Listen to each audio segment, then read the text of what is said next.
Evening, ladies and gentlemen, and welcome to another episode of America in Black and White, the America in Black and White podcast that explores the intersection of race, business, and society. I'm your host, Charles King, and today we have a very special guest joining us, Mr. Ed Bailey.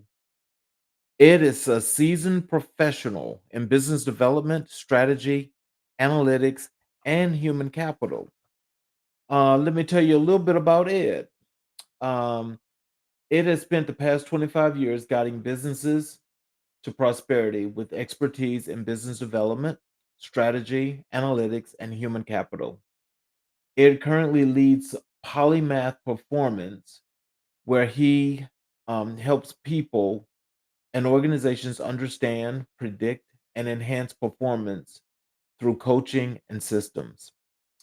It has experience and expertise as a corporate leader. For example, he's worked with McKinsey, Google, LinkedIn, and Cisco. He's an entrepreneur, a sports agent, and in public service as a school board member in California and a trustee for his alma mater, Michigan State University. It received his master's in business administration and a master of arts in education from Stanford University and a Bachelor of Science degree with a dual concentration in mathematics and finance from Michigan State University.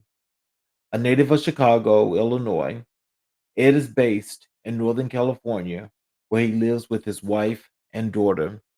Ladies and gentlemen, I give you Mr. Ed Bailey. Hello, Charles. How you doing today? Hey, I'm doing just excellent, sir. How are you today? I'm great. Is our connection better this time? Yes, sir. Awesome. Yes, sir. Well, I appreciate you for taking the time to come back. Happy to Is be there here. anything else you'd like to add to the introduction in your bio? No, I think that's good for now. I got a lot of stories, and I'm sure you'll bring them out with your questions and during our conversation. Yes, sir. I definitely appreciate that. So then let's dive right in. Um, can you tell our listeners a little bit about your background and how you got started in the field of business development, strategy, analytics, and human capital? For sure. So I think for my entire life, I've been focusing on figuring out the answers to the test.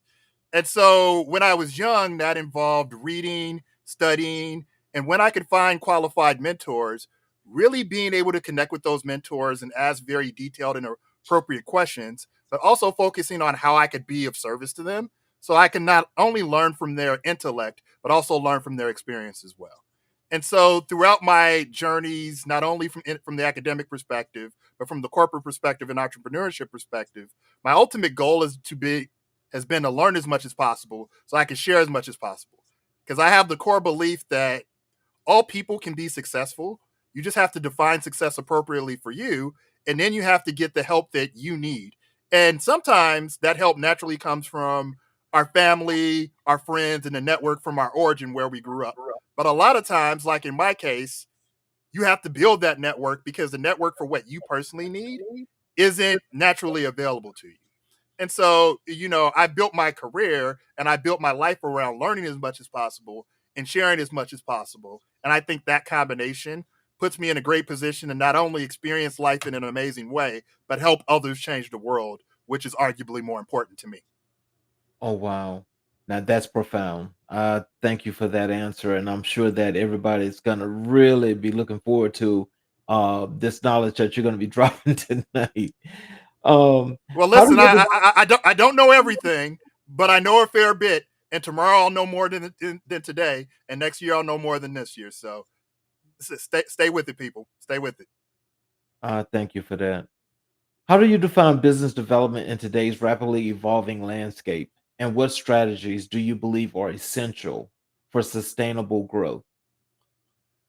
Well, business development ultimately it comes down to your ability to generate new customers and to get more out of existing customers for your product, your service, your business.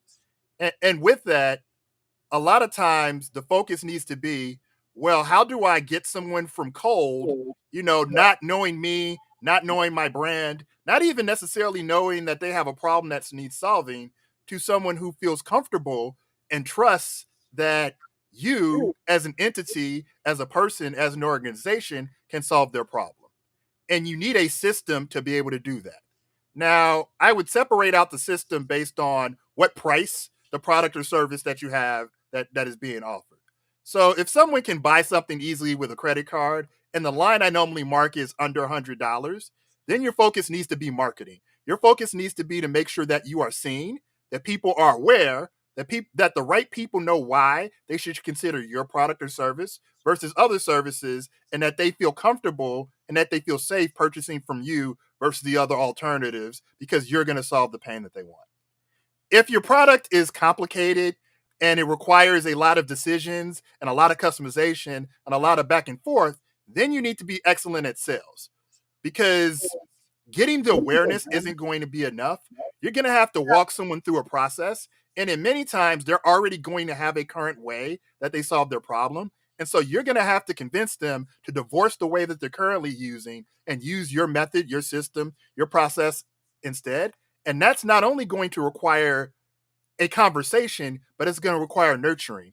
You know, the science of marketing says you need to touch someone 5 to 12 times through different mediums and different channels before to get them to say yes to a purchase, yes to a decision. And you're not going to do that without a solid business development system in place. And one of my sayings that I say a lot is no new customers, no business. Because if you don't have a consistent way to generate new customers, your current customers leaving for likely good, solid, natural reasons put your business at risk every single time. And that's just not a place that you want to be. So, just in a nutshell, so does that mean that price is where you start from the beginning? No, I fully believe that you can charge any price you want, but the initial investment that you're asking someone to make determines whether a marketing brand based approach would be more effective, and that's under $100 for that first purchase, versus whether a sales consultative approach would be more effective, and that's when the price point I would say on average is above $100, and or what they're getting is complicated and needs to be tailored or bespoke. Okay. Can you share insights on how businesses can leverage analytics to make informed decisions and drive strategic initiatives effectively? Well, first, what I'll say is that analytics sounds like a very tough, a very intimidating term, and it shouldn't be. I think ultimately there are probably 4 to 5 numbers for any given business that will determine whether your business is successful or not. And I think, frankly, a lot of business owners tend to overcomplicate things. And if you get tons of spreadsheets, dashboards, tools with every number under the sun, but you don't know how to prioritize, how to look at each number, and how to figure out what that means for the actions you and your teams and your employees and your customers need to take, then you're not operating the system. And I say system a lot, but I think it's really, really important. If you want predictable results, you need predictable methods in place.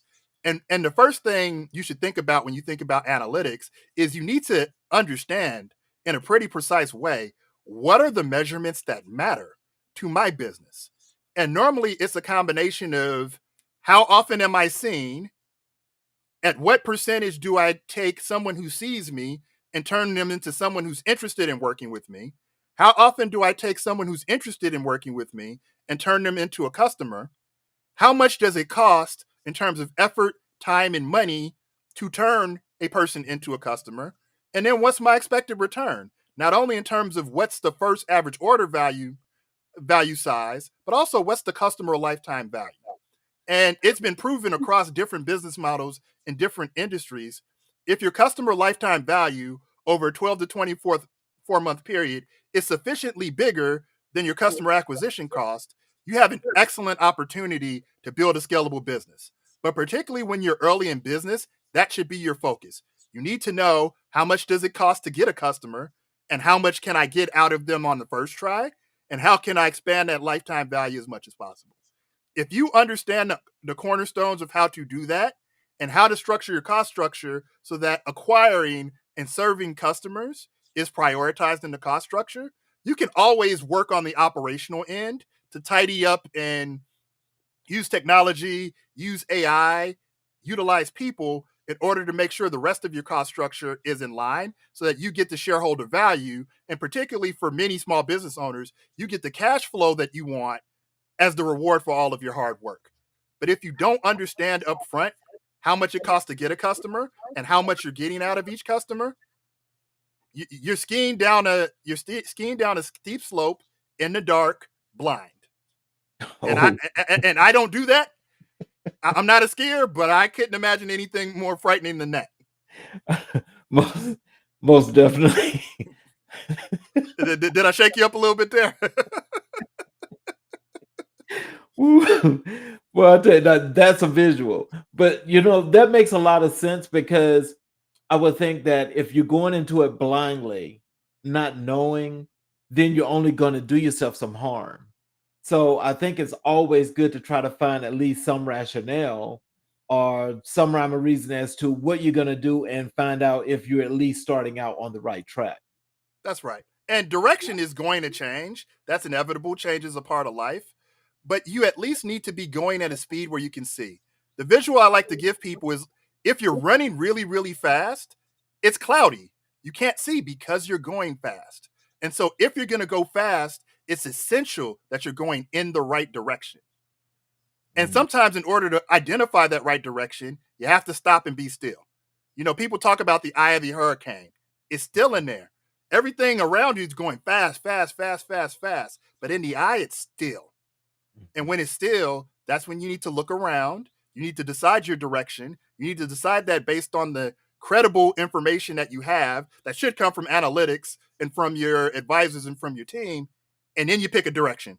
And then you put your foot on the accelerator and you go until you see danger. Mm. Wow. That's a really good visual.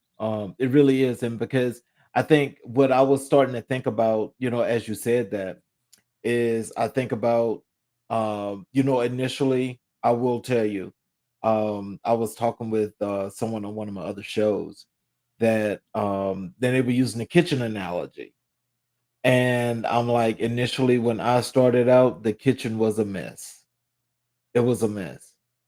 And so I had to go back and I had to review and I had to start over again before I actually got it right. That's because I just went from here instead of how the functionality of business worked. And so I was in a bad position in the beginning. Yeah, Um and to like take that kitchen analogy further, the kitchen that might be optimal for me and my family is going to be different than the kitchen that's optimal for you and optimal for every one of our viewers here. And so mhm, that's the important part. There's a lot of great books, a lot of great videos, a lot of great podcasts about business, but the key is you need to take the insight, you need to take the science, and then you need to know what you want so that you can get the best scientific thing that's for you. But the key mhm, thing is you can't take someone else's answer that's very different from you, apply it to you, and expect it to work. That's silly. That's mhm, magical thinking. Not going to happen. mhm. Wow. So, from your perspective, what role does human capital play in shaping an organization's success? And how can companies invest in their workforce to foster growth? Well, that's a really good question.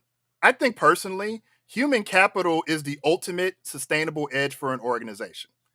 And so, as you learn the science and the math of your industry and your space, at some point, all of the good companies, all of the good players are going to have similar technology, similar methodology, similar cost structure, similar unit economics. So, what's the differentiator? The differentiator is if company A has people working at 120% because those people believe in the mission and vision of the company, because their roles are aligned with not only their skill sets, but their passion, and they're willing to invest extra, they give you 120%. Now, take company B, where the vision is unclear, there's infighting within the employee groups, people are in the wrong roles, and people aren't passionate about their work. Those people are giving 50%.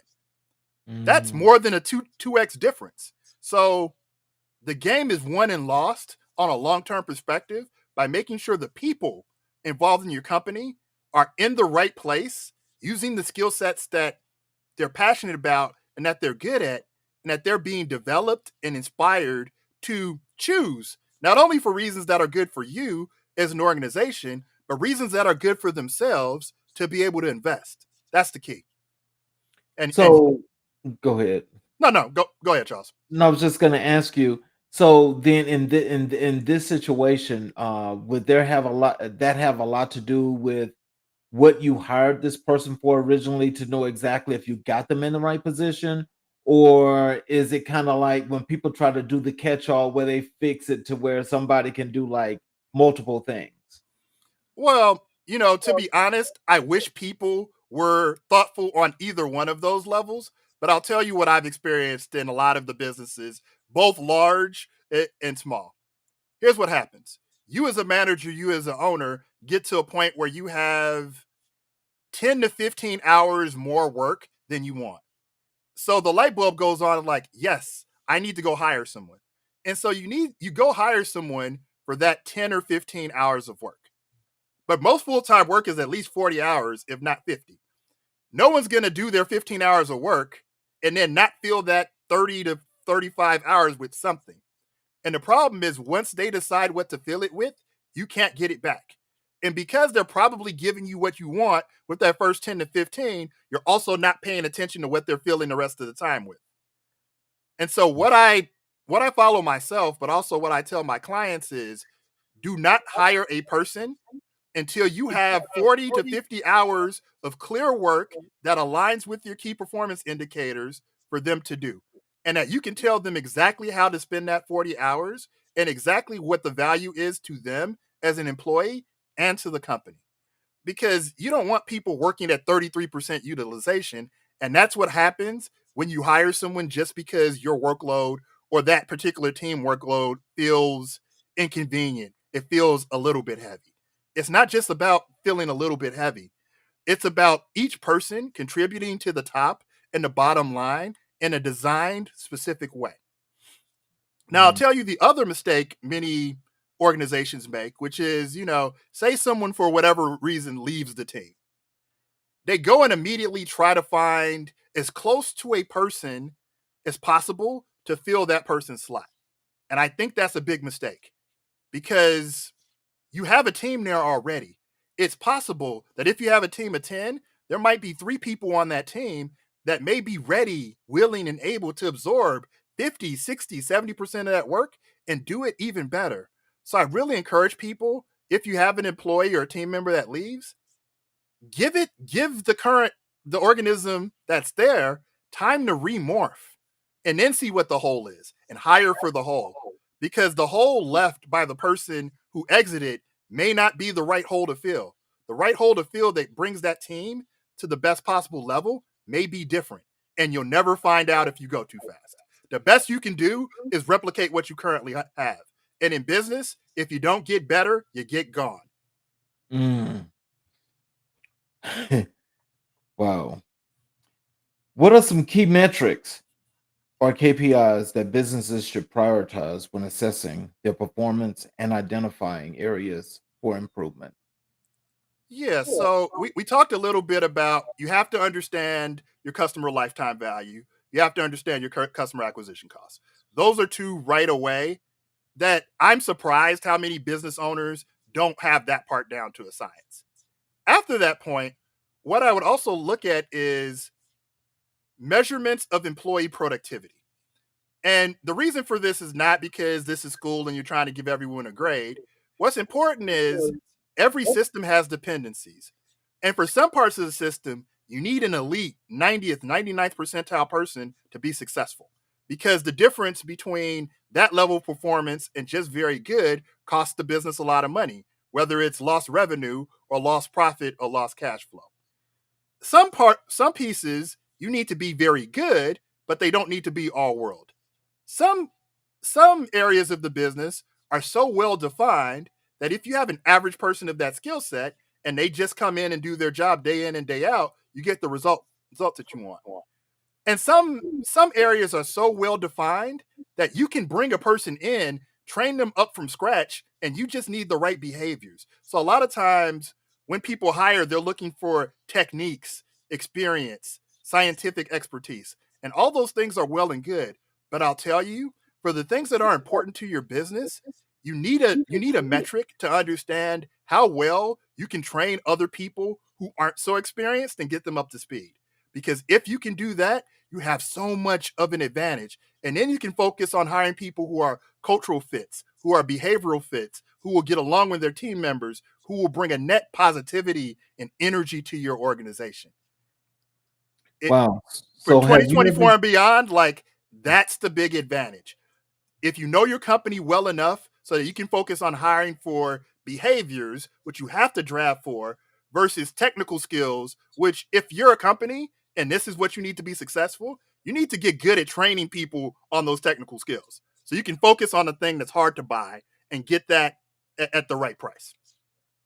have you ever had a client that's actually had an issue with dealing with this situation? I think every client I've ever had has had issues dealing with the situation. You know, Mm. there's a reason that people leave companies at the rates that they do. And it's not always the company's choosing. I have a saying that people join companies and they leave managers. Now, why do they leave managers?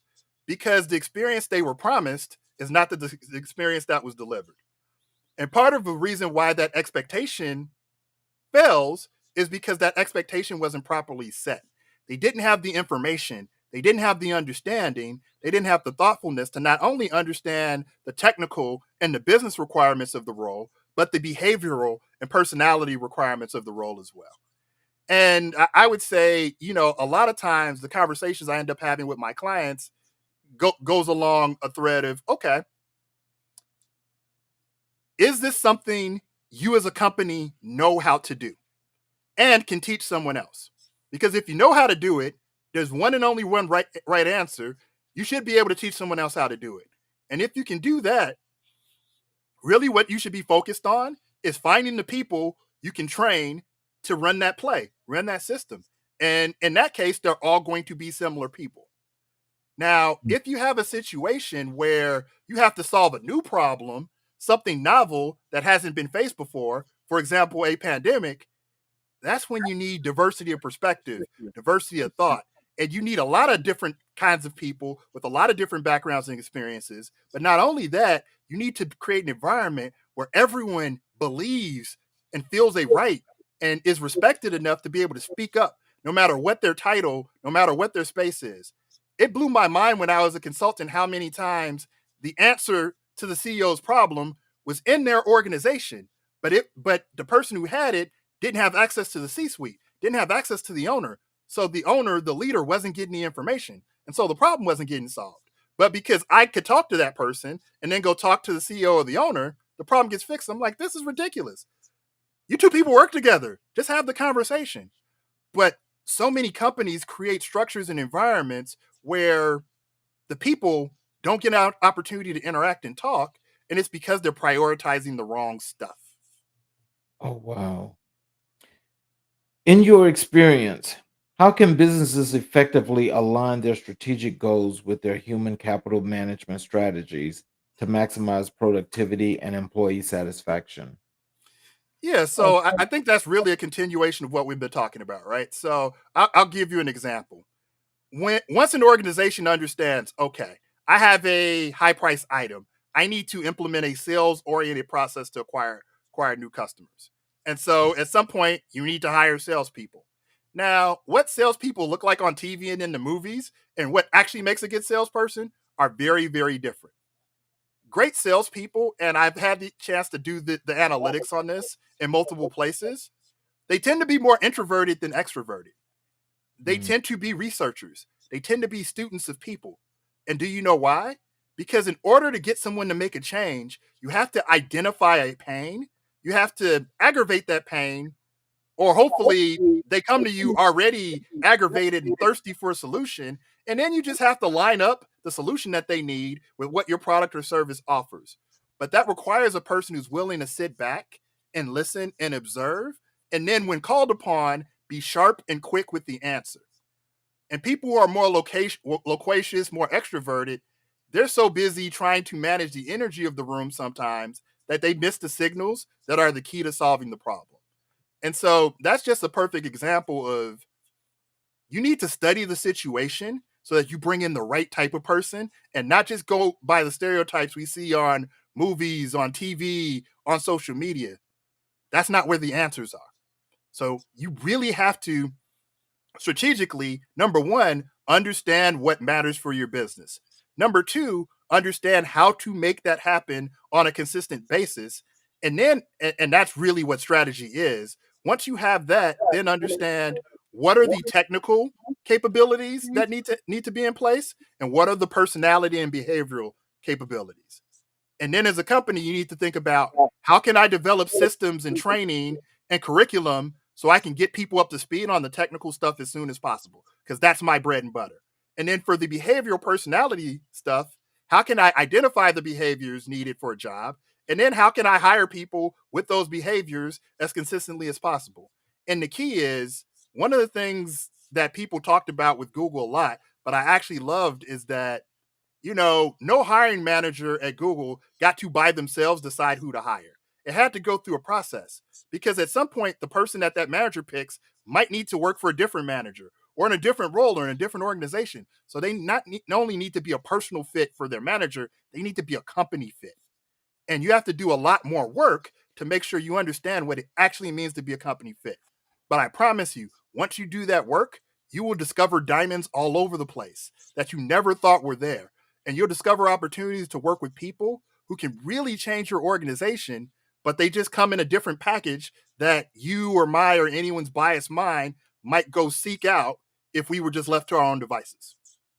Mm, wow.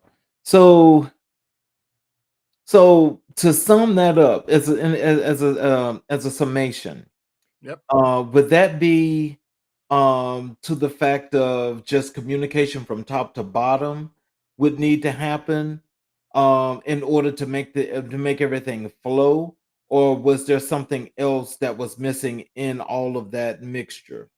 So communication was a big piece of it, and prioritization is the second piece. Okay, Everything can't be perfect. right.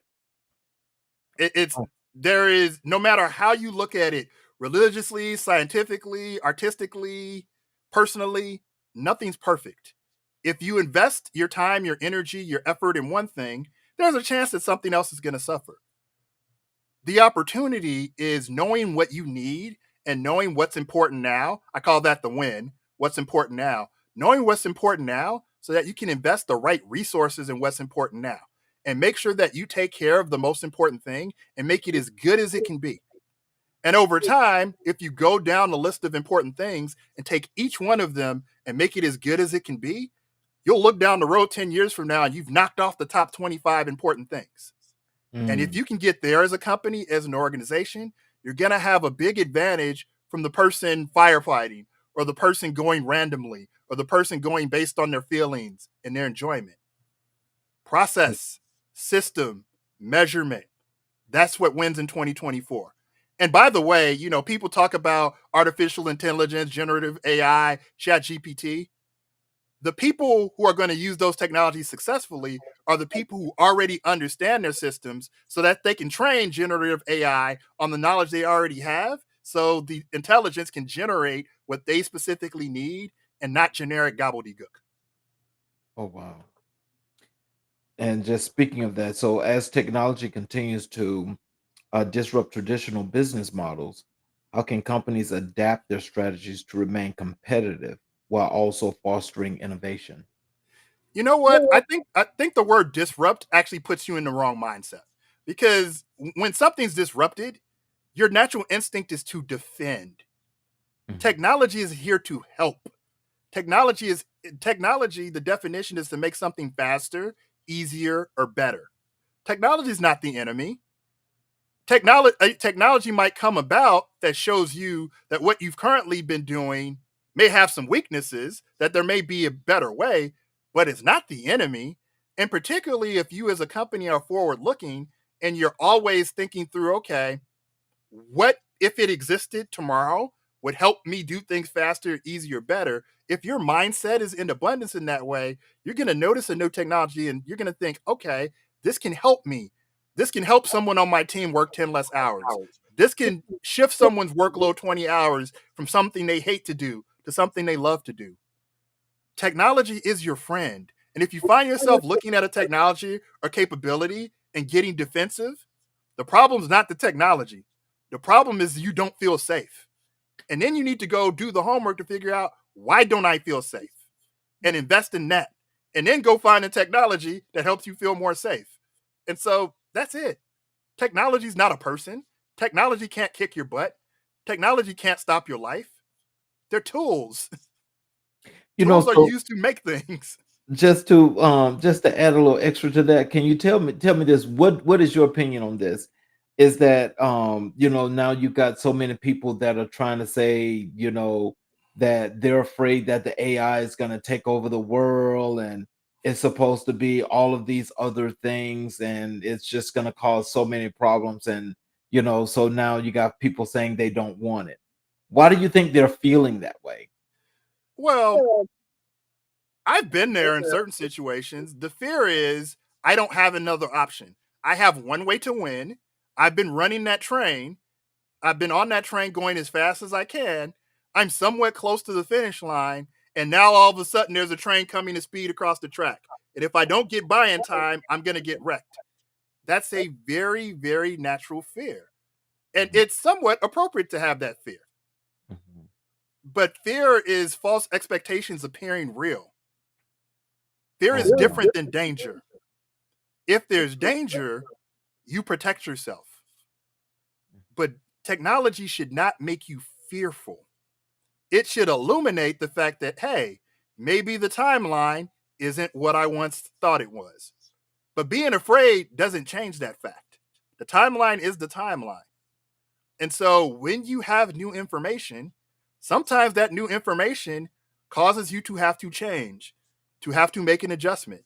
And change is uncomfortable, and change is painful, and change sucks. And if you've been comfortable for a long time, you don't want to do it. I get it. But if the choice is make the change, be okay, don't make the change, don't be okay, guess what you do? You make the change. And I guarantee you, every person listening, whenever they've wanted something in life that really meant something to them, when it required change, they did it. And they did it without anyone asking them to. Mm, So you just have to embrace the perspective of, I can, I'm capable, I'm gonna be okay. I was a baby. I didn't know how to do any of this stuff. I just had a bunch of brain cells. I learned. You can continue to learn. You can learn from the day you're born to the day you die if you decide to. You can get better. You can grow from the day you're born until the day you die if you decide to. You just have to decide to. I have a new acronym I've been using with my clients called DINNER. Do it now, never ever regret. When you have an idea or when you see something and the tickle in your brain is like, okay, make an adjustment, don't overthink it. Just make the adjustment. mm. Time is our friend if we use it appropriately. Can you discuss the importance of diversity and inclusion in the workplace and how it contributes to organizational success and innovation? Yeah. So we talked about this a little bit, but let's delve deeper. There are many situations in life where it's new, it's novel, there's no clear answer. It needs to be figured out. When that situation happens, you don't want 10 people who are exactly the same because those 10 people are going to come up with one answer. And that's the only answer you're going to have to choose from. You want 10 different people who care, but who have different perspectives in life and different skill sets and different experiences because those people are going to come up with five, six different options. And I guarantee you, if you have five or six options, you have a better chance of finding the one than if you just have one. And so the reason diversity is so important to innovation is because innovation requires something new to be created to solve a new problem or an emerging like variation on an old problem. And when you have new stuff that hasn't been done before, you need to think a little bit differently. And you don't know who's going to have the answer. If it was that predictable, it wouldn't be a new problem. Now, on the flip side, if it's a tried and true problem that's happened many times before, and there's only one answer, don't mess around. Do the thing that works, and pick the kind of person who knows how to do the thing that works. That isn't the opportunity to be creative and to color outside the lines. Mm. But so many like businesses get paid when they solve pain in new ways that help their customers get what they want.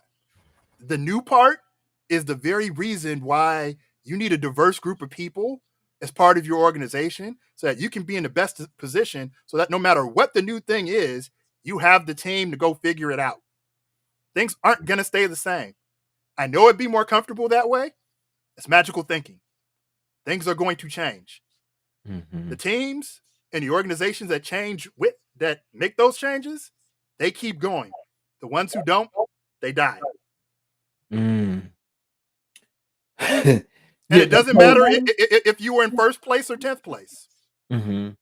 So with the diversity and inclusion, I mean, is this another way for businesses to really hone in on what's there in order to make themselves better instead of separating?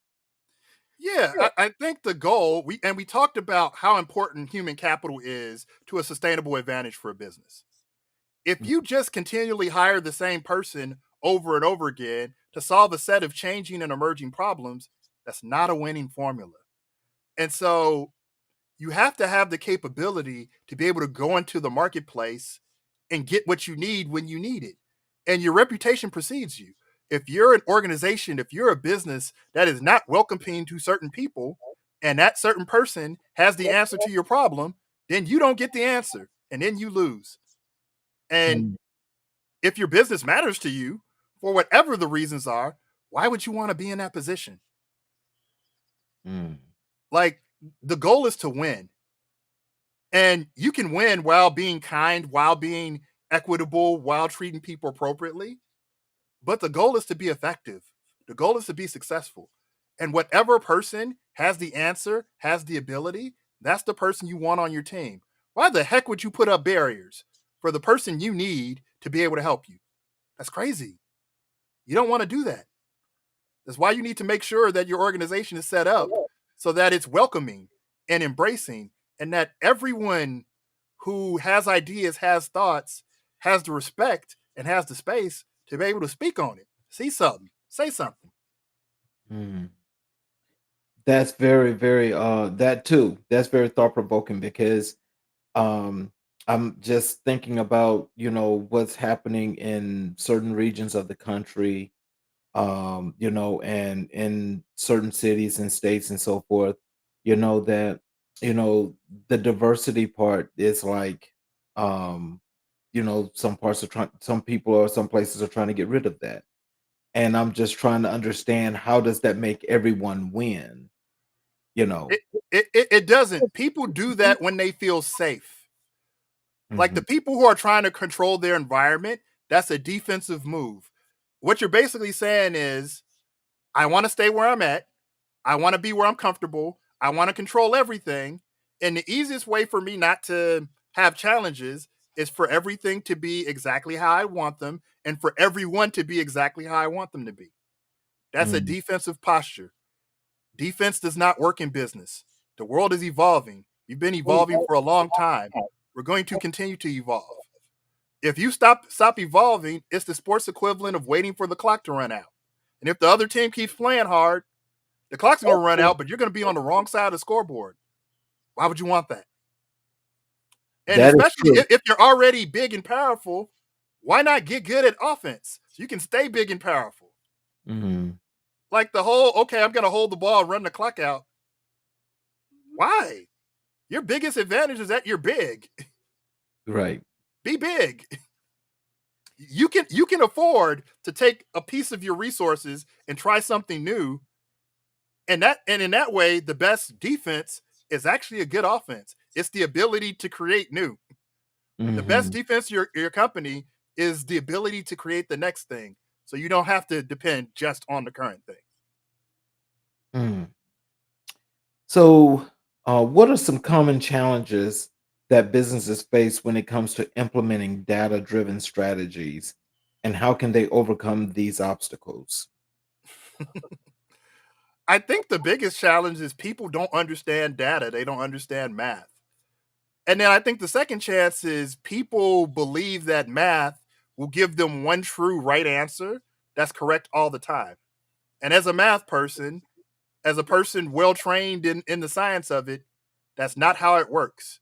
When I build models for clients, I always tell them this model represents 65, 75, 85% of the real world.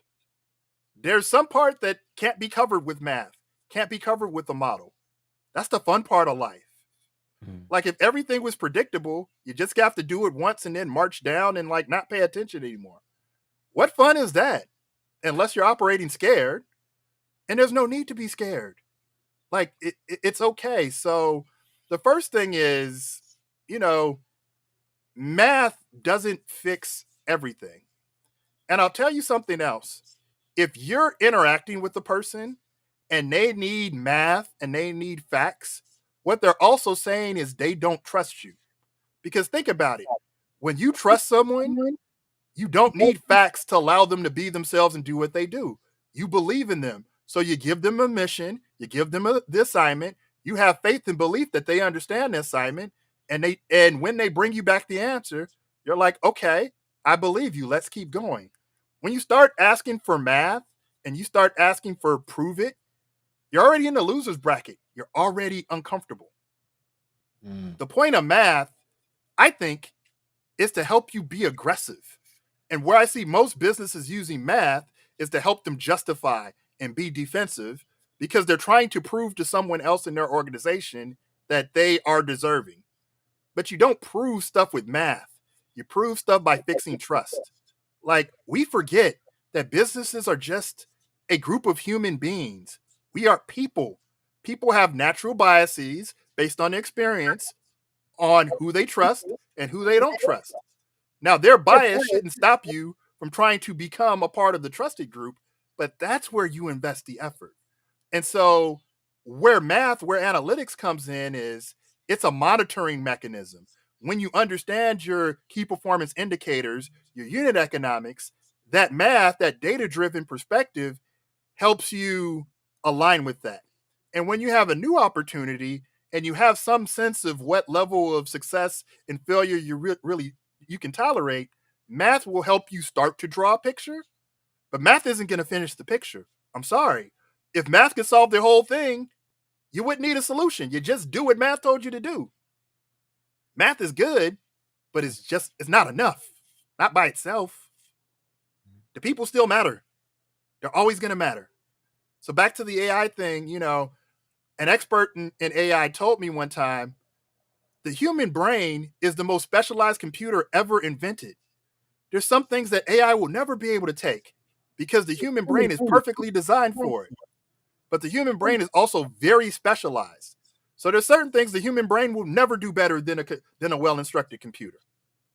And so the goal of technology is to take the activity, take the action, and put it in the hands of the best entity. And I'm using entity purposefully because sometimes it needs to be a human being when judgment and morale and values need to be a part of it. And sometimes it needs to be math because the only one answer, no matter what your human viewpoint is, there's one answer. Mhm. You want math doing that. You don't want Mhm. someone talking themselves out of doing the right thing because they're overthinking or they're uncomfortable or they're fearful. Mm. So then let me just ask you this. Now, this is playing devil's advocate. Yep. When you talk about this math part of the whole thing, um, let's say and I don't think I wouldn't call it like not having trust, but I'm relying on math to just totally calculate everything to the penny, to the all the way down to the bottom line. Would I be a fool to do that? Math can calculate history. Math can't calculate the future because at some point in your calculation, you're making the assumption that what is today is going to be the same tomorrow. That's Mhm. almost never true. It might be, it might be 2% different, in which case, like, your model's good enough. But it might be 30% different, in which case your model's trash. And if you trust it too much and don't pick up the fact that, okay, the situation tomorrow is 30% different than today, you're going to make bad decisions. And most importantly, you're not going to know you made a bad decision because you're relying too much of the math. People make mistakes when they're really, really sure and really, really wrong. Sometimes math makes people feel like they're really, really sure when it shouldn't. Ooh. That's all I'm saying. That one I gotta put an asterisk by that because that makes I mean, that makes a lot of sense. I'm not the world's genius when it comes to math, and I don't really like to use it that much, but I do know, and I think they're gonna know who I'm talking about. There are some people that I used to work with especially. I mean, Mhm. it's like everything had to be based on an algebraic equation, right? And I'm like, "Really?" And so I couldn't get the logic in that, but that's truly how they felt. So in trying to understand that, it just didn't work with me. And so I had to It, leave that place. and to be clear, it didn't work with them either, because there are ways that the human brain is powerful where intuition should absolutely trump math, and experience should absolutely trump math in certain spots. But if you don't have experience, you don't have expertise, you don't have technical, what's the safest thing? Oh, someone gave me some math and they said do this. And so I did that. And if it didn't work, you can go, oh, the math said it shouldn't work. It ain't my fault. So we still losing. I don't care whose fault it is. Get the right answer. Let's fix Right. it. Let's get back to winning. Like, what are we doing? Um, how do you approach talent acquisition and retention in today's competitive market? And what strategies have you found to be most effective? All right. So I'm going to say something unpopular here. And I'm looking at you, controlling CEOs, directors, managers, business owners. When someone's ready to go do their next thing and they have conviction, you aren't going to stop them. And just because you have a superstar, an all world player on your team, you can't hold them forever. So I am a big believer in the alliance. So in other words, when someone comes into your team, your organization, and when someone does that on my team, first thing I do is I sit down. I was like, okay, here's why I think you belong here. Here's the vision. Here's the mission. Here's my expectation of you. Here's your expectation of me. Oh, by the way, we're going to do this for 18 months, 24 months. And once that time passes, like 3 to 6 months before, we're going to sit down and we're going to talk about, do we do this next mission together? And if you give me all you have on this tour duty, when it's time for the next tour duty, if it's time for you to do something different or me to do something different, we've done our job together. I want to help you do the next thing if it's not with me. And if we do this right, you should want to help me do the next thing if you're not going to be a part of it. And because, Mhm. like, the fear is it's going to happen out of the blue and I'm not going to have time to put a plan in place so that I'm okay. But you know what? That should never happen if you have that tour duty conversation. Because as part of that, you say, if anything changes that changes the pact that we made, the person who's experiences the change, it's their responsibility to come to the table and say, hey, something changed. And if someone does that, you can't get on them because life happens. I'm sorry. If I had a crystal ball and I knew what tomorrow was going to bring, I wouldn't be on this podcast. I'd be predicting that I'd wait till I knew the Powerball was going to be $2 billion. I put my money in the right place and I'd disappear. And I'd take everyone I loved and we lived a good life. Hmm. There's no crystal ball. Right. There's not one. So we have to account and embrace the lack of predictability and the human part of this exercise. And so how you do that is you just come to an agreement on a vision, roles and responsibilities, expectation, and a timeline. And you set the conditions under which, okay, it is reasonable for our commitment to be negotiated. Mm. Then you make it easy when someone's going through something. Instead of feeling like they have to hide it behind your back because they don't feel safe, they bring it right to you so that you're prepared, and vice versa. Like, the only people who get surprised in these environments are people who have bad relationships and who haven't built up the trust and who haven't built up the safety so that people can come and talk and be honest about normal real life. Like, we're not robots, we're not characters in a movie. This is real. Stuff happens. Amazing things happen. Crazy things happen. Terrible things happen. We don't know. I think you just answered my question, I think, because I was about to ask, would that go back to that fear thing that you were talking about earlier? Yeah, like, of course, like, no one wants something bad to happen. And I say all the time, like, you can't outplan bad luck. If the terrible, unpredictable, predictable thing's gonna happen, you're not gonna stop it. If the asteroid comes and takes out the bridge you're on, it's horrible.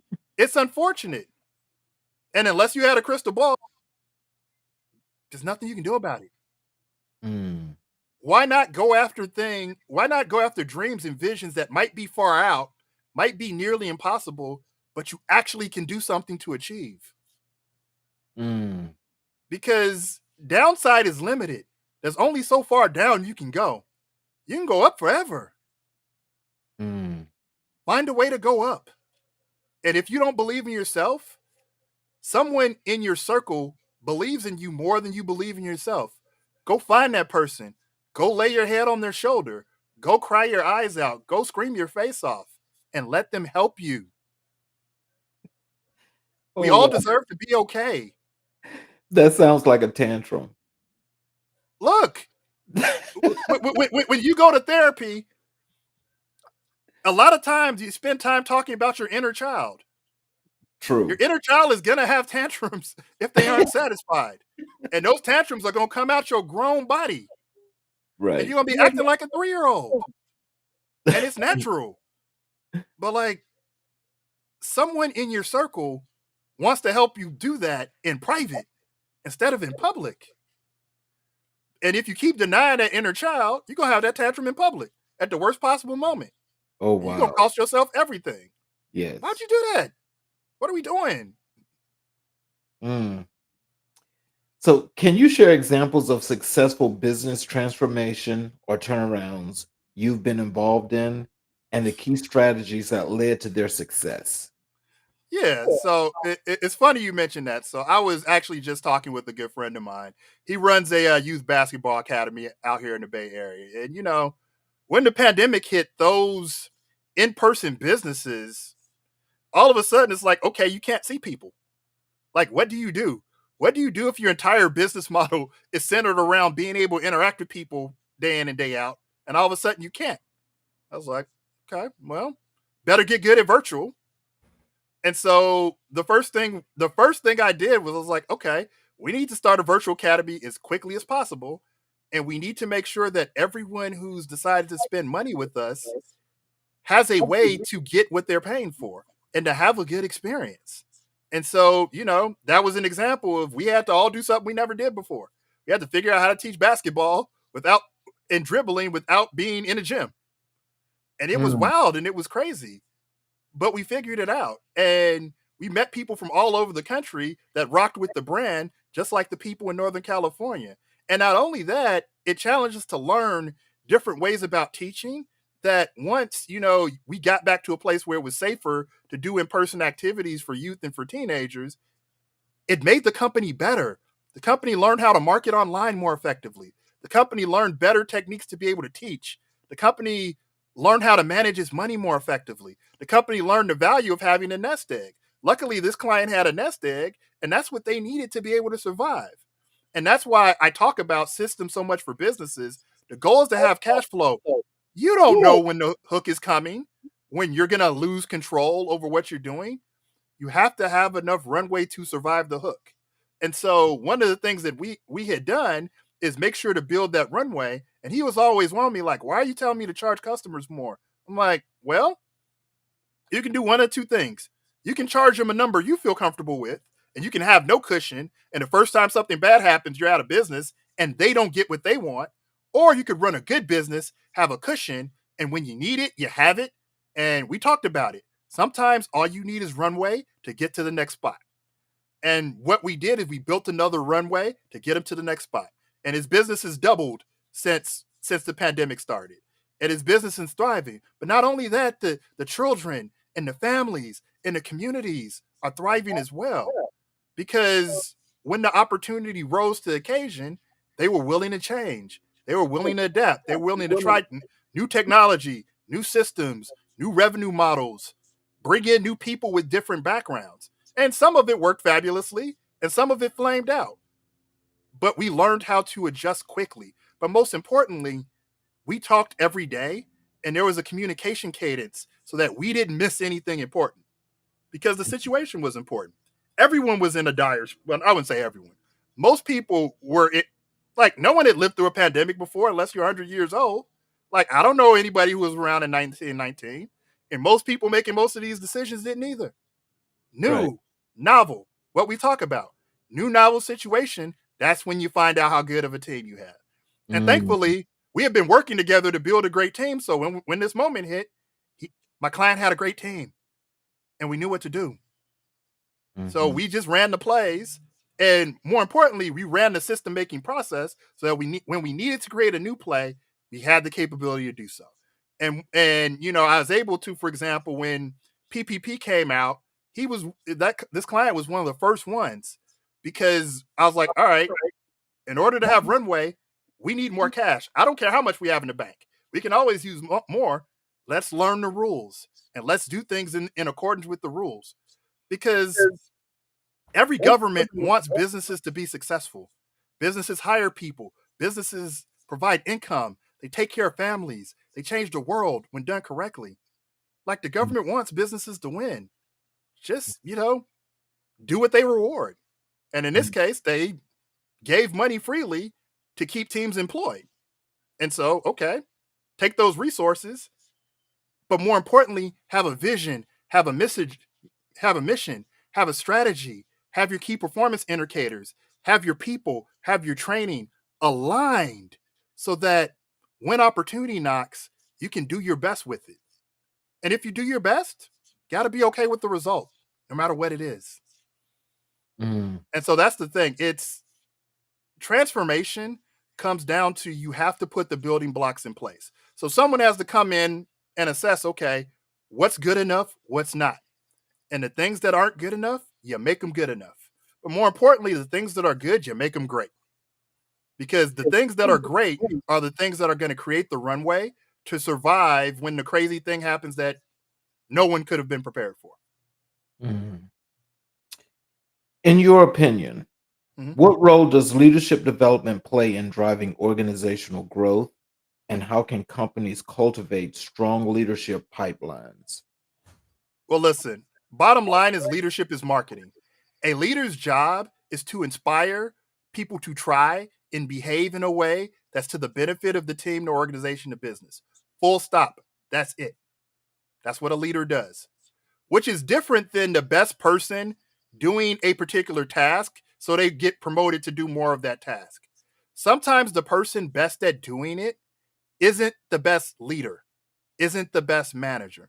And so if you want to develop leaders, it's not just about metrics. You have to pay attention to which people know why they are successful and which people can take other people and not only give them techniques and abilities to make themselves more successful, but can inspire them behaviorally through their choices to give more, to try more.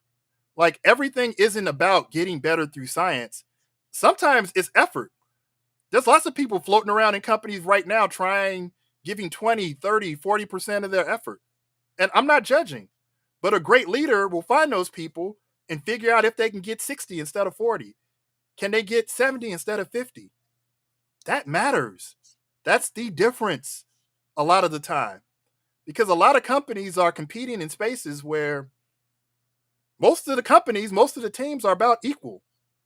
So the group that's going to try harder, the group that's more inspired, the group that wants it more is the one that's going to get there.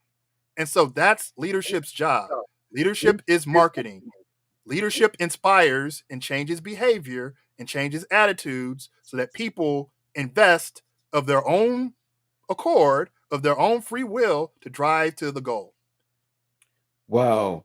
So let me ask you this: when it comes to this situation with the businesses, Mhm. um, should they pretty much kind of like have this like at a ready position where like it's like a part of like a strategy, or some kind of format of, no, let's say what you call it, their system that they have in place, that is their system that dictates that next move. Um, I wouldn't say the next move. What I would say is this: if there is a role that's important Mhm. to your company being successful, your systems should be designed so that you have two people on the inside and potentially one person outside the company that's ready to step in at any time. But in order to do that, you have to have a way of not only understanding what someone's capabilities are and what someone's behavior tendencies are, but also what are their wants, needs, and desires? What's their life situation? And no one should be threatened by having a succession plan in place, having a structure to decide who's going to step into a seat next.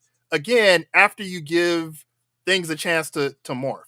But if a position is important enough, that position's responsibilities are not morphing. And so if you don't know who's next and you don't know how to design a tournament, if there's only one spot to decide from three decently qualified people who should go in that seat next, you're not doing it right. Why why would you fly a plane without a backup pilot somewhere on the plane? Like, people get sick, people get hurt, crazy things happen. If no one's flying the plane, it's not going to be good. If there's an important seat in your organization, why would you leave any chance for it to be empty ever? That's crazy.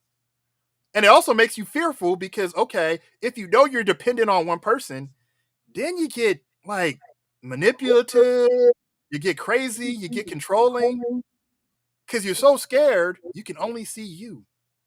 Imagine how much better it would feel if everybody in the room was like, okay, I know I'm important, but if I need to go do something else, or the company decides to go in a different direction, we can do it and we aren't risking everything. Mhm. It's okay to talk about things going well and having to move someone up, down, or sideways. And it's okay to talk about things going poorly and having to move someone up, down, or sideways in their role. Those are healthy conversations that should happen regularly, whether you have a small business of 5 people or a business of 5 million people. It's healthy. Things are going to change. The question is, are you prepared? Have you thought about it? And when you haven't thought about it, do you have the right people who are going to rise to the occasion, think about it, feel about it, and get you to the next best place? Mhm. How can businesses leverage emerging technology such as AI and machine learning to enhance their decision-making processes and gain a competitive edge? Yeah. So we've talked a lot today about how to do that. I'm going to talk instead about when not to do that. If you don't have the answers for what's important to your business, to the point where someone like me could come in and ask any critical question we can think of based on our experience, and you can't pull out the answer within 5 minutes, you're not ready to leverage technology. I've seen so many business leaders, business owners hear about the new technology, like, I gotta have that. That's what's hot. And not think about, am I ready for it? Is this going to work for me in my situation, in my context, in my business? No, no, no. Mm, Technology can make known answers better. Technology isn't going to fix the unknown. You mm, have to know what you're doing and then find technology that helps you make it easy, faster, better. So, yes, someone should be looking at what's coming, but only from the eyes of, hey, I know this part of my business, I know this activity, I know this system is important. Yes, I'm always looking out for ways to do it better. But it shouldn't be technology, then the system. It should be the system, the process, and then technology to enhance it. People just doing stuff out of order. And those are Mm, expensive mistakes because not only are you buying a technology, but then you got to train everybody how to use it. And then you become dependent on it. If you pick wrong, that's going to go bad. So just mm, like there's going to be a point where you know you need something better. And hopefully the person or people who are responsible in your organization for understanding trends, and there should be one who's like forward looking and who's out there. And by the way, that person should just like doing that anyway. Like I mm, just enjoy being on my phone looking out for like different trends in that AI because that kind of stuff is interesting to me. There's someone on your squad, on your team, where that's just interesting to them. Give them the responsibility of knowing what's available, but don't focus on implementation unless it solves a unique problem that's important. mm, Tech for tech's sake is it's distracting at a minimum. It could be worse than distracting, but it's distracting at a minimum. And it's a competitive world we out there. We don't got time for that. mm. That's the thing that I was wondering about that because I kind of like see that two ways. Mhm. And the thing is, I see that with the technology, let's say like that particular individual that you're talking about that does that part, and that's what they're doing because they love it, right? So unless there's something well, let me just ask this question: or am I like telling them this is what we're looking for? So if this comes up for this situation, then we getting ready to run with it. Is that kind of like what you're saying? I wouldn't say to tell anyone anything. I would say everyone in your company should be informed about what matters.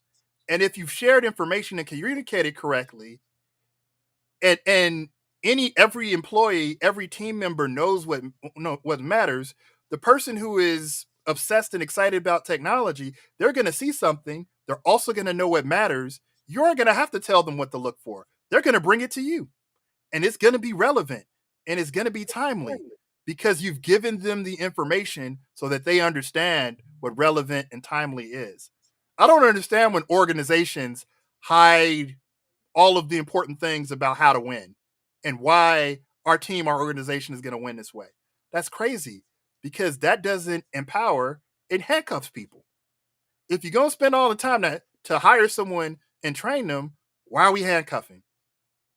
That's crazy. Mm, If you very don't much trust a so. person, go get someone you trust. But if you trust them, empower them with the information so that they can use their skills, knowledge, talents, and abilities to actually help. Because if someone's spending time at your company, yes, they want the paycheck. Yes, they want what the paycheck delivers. But you know what else they want? They want to know that there's not wasting their time. They want to know that they're doing something that's meaningful. Okay, we got this last question for you. What are some best practices for developing and implementing effective performance management systems to drive employee engagement and development? Okay. So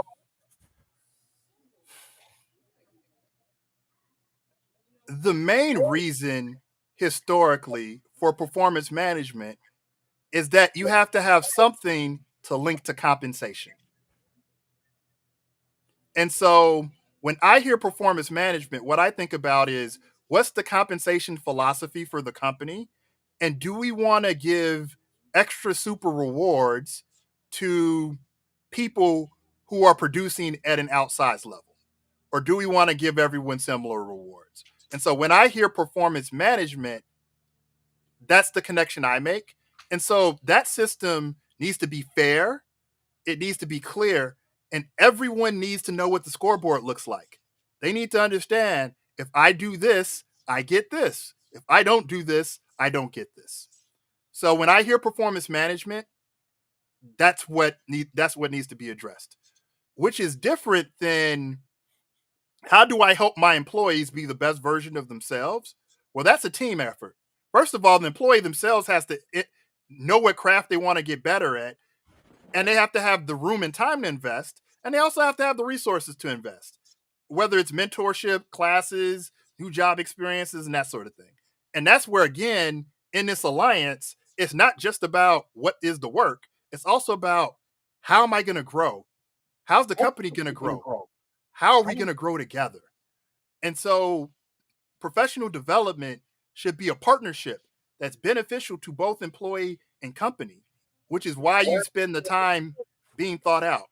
And the more aligned your mission, your vision, your strategies, your system, your technology, and your protocols are, that gives you better opportunity to do those things.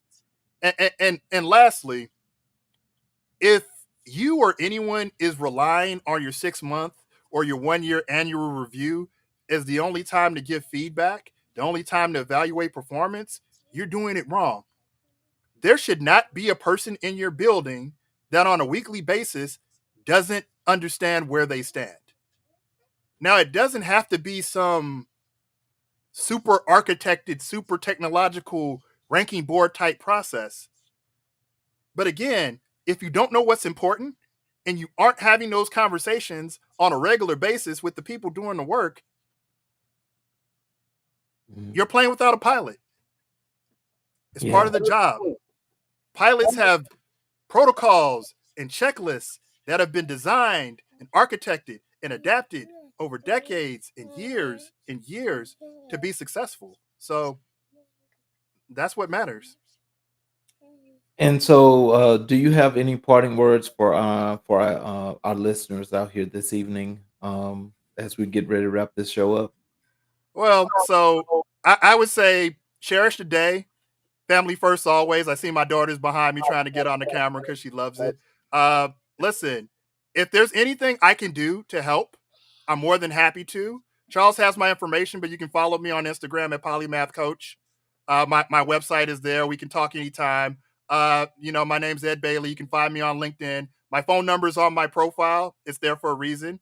If you want to text me and talk, feel free. But otherwise, like, we all can make it. We can all be successful. All of our dreams can come true. We just have to work together, and we have to have a process and system in place. And we have to be purposeful. And if you do those things, you give yourself the best chance. And it was a pleasure to be here and a pleasure to have this platform to talk about these things. Well, I thank you once again for being here because you definitely have been very, very enlightening. And this is again, is a learned experience that not only myself can learn from, but I'm sure that everyone that's out there listening, there's something that they can learn from this. I know for some it may be a little bit more than others, but still in all, it's the learned experience. And I want to thank you for being such a wonderful instructor, and actually passing out this knowledge because this was really knowledgeable and I appreciate you so much. I want Yeah, to say listen, I'm learning too. A lot of stuff I talked about today, I didn't know 2 years ago, 3 years ago, 5 years ago, but I'm a student of life and I didn't necessarily have anyone to teach me. So if there's like one thing that I said that helps every one of your guests, like, look, it's an hour well spent and Mhm. I'll do it again anytime. So you need me, you got my number. You know how to find me. Yes, sir. I thank you so very kindly. I thank Yep. everyone out there that was here with us tonight. Join us again tomorrow for another episode of America in Black and White. Thank you, Mr. Bailey, and thank you everybody out there. And we will see you all tomorrow.